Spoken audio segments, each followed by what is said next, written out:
Assalamualaikum warahmatullahi wabarakatuh. Perkenalkan, nama saya Samsul Aidi. NIM saya 220304229, Fakultas Ekonomi dan Bisnis dari Universitas Muhammadiyah Riau. Alasan memilih prodi manajemen: yang pertama, memiliki perspektif kerja yang luas. Yang kedua, melatih jiwa kepemimpinan. Yang ketiga, kita bisa melatih kewirausahaan kita. Baik, kita masuk. Apa itu teknologi informasi?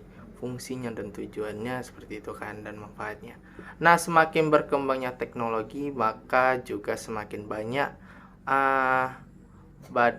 bidang yang ada dan perlu untuk dikembangkan. Salah satunya adalah teknologi informasi. Nah, seperti itu.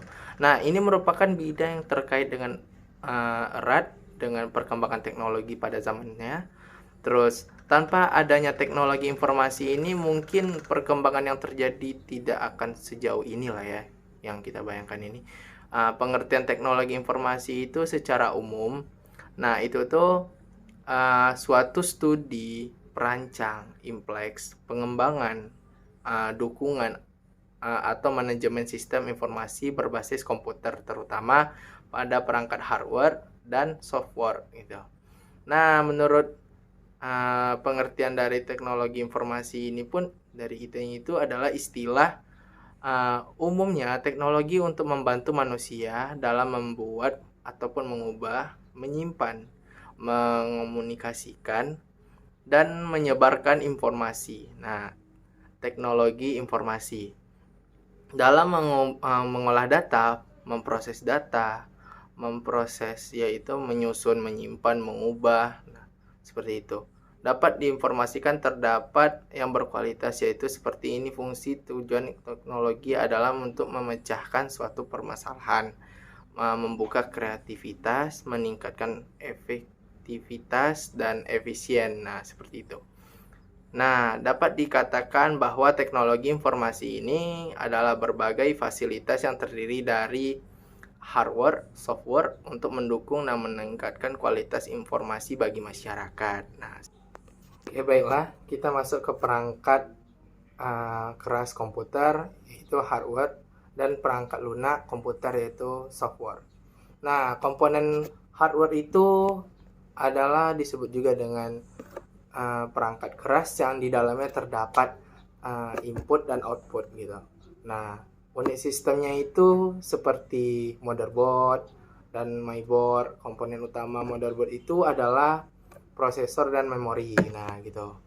Terus perangkat komunikasi. Nah, itu adalah komponen perangkat yang digunakan untuk bertukar informasi. Nah, itu pun ataupun data, baik merupakan PC ataupun perangkat mobile, contohnya modem gitu. Terus perangkat lunak. Nah, perangkat lunak komputer ini adalah perangkat komponen dari komputer yang berbentuk data pemrograman gitu, ataupun file digital yang udah bisa dipasang ke dalam komputer tadi. Nah, itu jenis-jenis aplikasi dari perangkat lunak itu kayak perangkat lunak sistem operasi, perangkat lunak driver, terus perangkat lunak aplikasi, terus sama bahasa pemrograman. Nah, itu termasuk perangkat lunak. Oke, kita masuk ke data pengetahuan dan penunjang keputusan. Nah, ini pengambilan keputusan di level manajemen.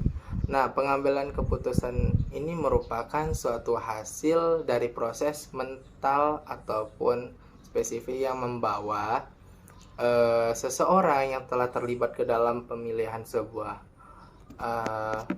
rangkaian aksi dari beberapa alternatif pemerahan, terus masalah yang ada gitu. Semua proses itu pengambilan keputusannya tuh tentu menghasilkan suatu keputusan final gitu. Nah, tipe-tipe mengambilkan keputusan tuh ada kayak terstruktur, terus setengah keterstrukturan tadi, terus juga tidak keterstrukturan tadi juga. Terus jenis-jenis pengambilan keputusan di level manajemen itu ada 3, yaitu manajemen puncak. Nah, ini manajemen yang mengatur masalah perancangan memiliki karakteristik yang strategis gitu. Terus ada yang kedua itu manajemen menengah, manajemen permasalahan pengawasan gitu. dari administrasi dan berkaitan dengan pengolahan sumber daya lah gitu. Terus ada juga itu manajemen operasional gitu, manajemen yang terkait dengan kegiatan harian yang diambil pada manajemen disebut keputusan operasional gitu.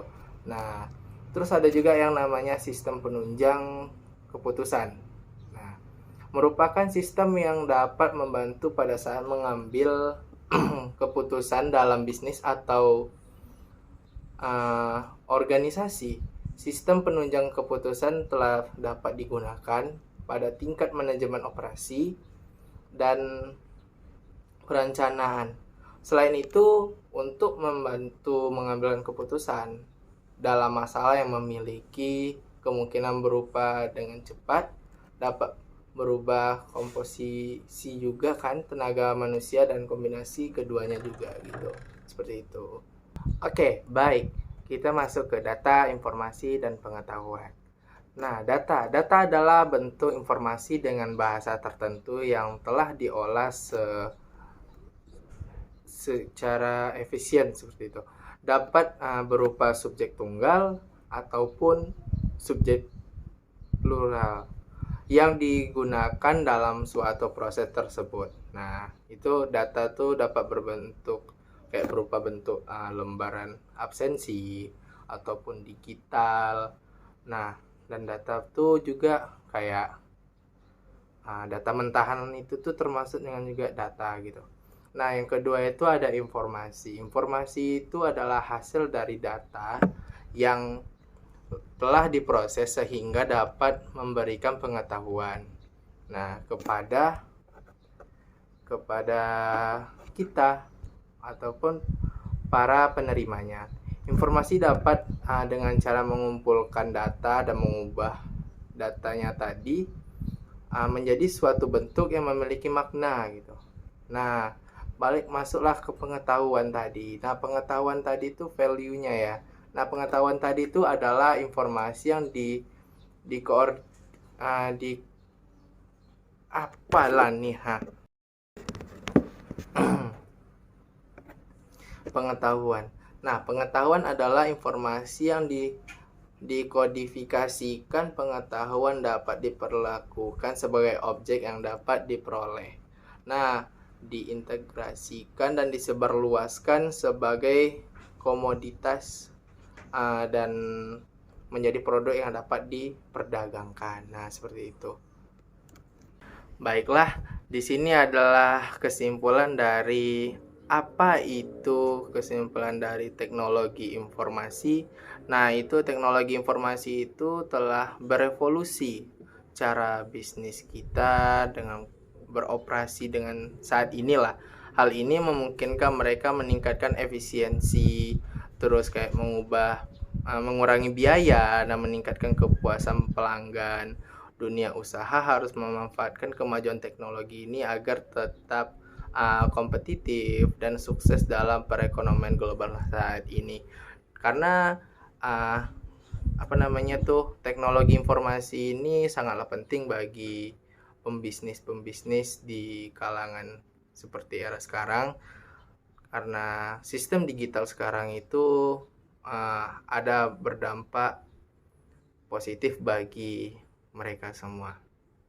Saya Samsul Aidi, pamit undur diri. Assalamualaikum warahmatullahi wabarakatuh.